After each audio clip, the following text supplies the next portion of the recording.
Serial एक बेहद नाटकीय मोड़ पर पहुंच चुका है, जहां रिश्तों की नींव हिलने लगी है। सच्चाई और झूठ के इस संघर्ष में कई दिल टूटते दिखाई दे रहे हैं। एक और ईर्ष्या अपने रिश्ते को बचाने के लिए चट्टान की तरह अडिग खड़ी है, वहीं दूसरी ओर दाइमा है, जो उसे अपने बेटे की पत्नी मानने को तैयार ही नहीं।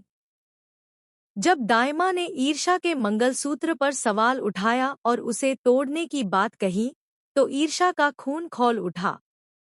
उसने दाइमा का हाथ पकड़ते हुए दृढ़ता से कहा कि यह कोई साधारण धागा नहीं, बल्कि एक सुहागन की पहचान है, जिस पर सिर्फ उसके पति का हक है और इसे उससे कोई नहीं छीन सकता।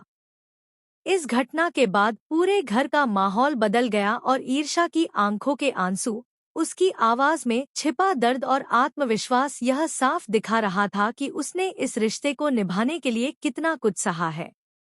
उसी समय सूरज के पिता घर आते हैं और शांत स्वर में ईर्ष्या से कहते हैं कि भले ही बाकी लोग उसे समझ न पाए हों, लेकिन उन्हें उस पर पूरा विश्वास है कि वह इस घर की इज्जत है और हमेशा उनके साथ खड़ी रहेगी। लेकिन कहानी यहीं नहीं रुकती। ईर्ष्या सूरज के पास जाकर सवाल करती है कि क्या वह 7 फेरे, वे कस्में और वह प्यार सब झूठा था? क्या उन लम्हों की कोई अहमियत नहीं थी? वह सूरज से आग्रह करती है कि वह उसके साथ चले और उसके परिवार से मिले ताकि वह उसे यकीन दिला सके कि वही उसकी सच्ची पत्नी और सच्चा प्यार है। लेकिन सूरज अब किसी और राह पर चल चुका था। उसने स्पष्ट कह दिया कि वह अब बिंदिया से शादी करना चाहता है और ईर्ष्या को अपनी पत्नी के रूप में नहीं देख सकता। उसके इन शब्दों ने ईर्ष्या की दुनिया उजाड़ दी। उसकी आंखों में आंसू नहीं, बल्कि आंख थी और दिल में ऐसा दर्द जो शायद अब कभी नहीं भर पाएगा। इसी बीच गुलाब सिंह, जो हमेशा चाहता था कि ईर्ष्या उसकी हवेली में लौट आए, मौके का फायदा उठाता है। वह सूरज के घर आकर कहता है कि यह गरीबों की बस्ती ईर्ष्या के लायक नहीं है और उसे अपनी हवेली ले जाता है। ईर्ष्या एक बार फिर उस दुनिया में लौटने को मजबूर हो जाती है, जिसे वह कभी छोड़ चुकी थी। उधर सूरज खुद को पछतावे और सवालों से घिरा हुआ पाता है, क्या मैंने अपनी जिंदगी की सबसे बड़ी गलती की? और वह रोते हुए गुलाब सिंह की हवेली की ओर निकल पड़ता है।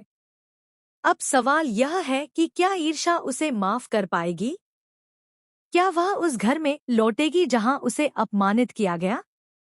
या गुलाब सिंह अपनी चालों से ईर्ष्या और सूरज को हमेशा के लिए अलग कर देगा?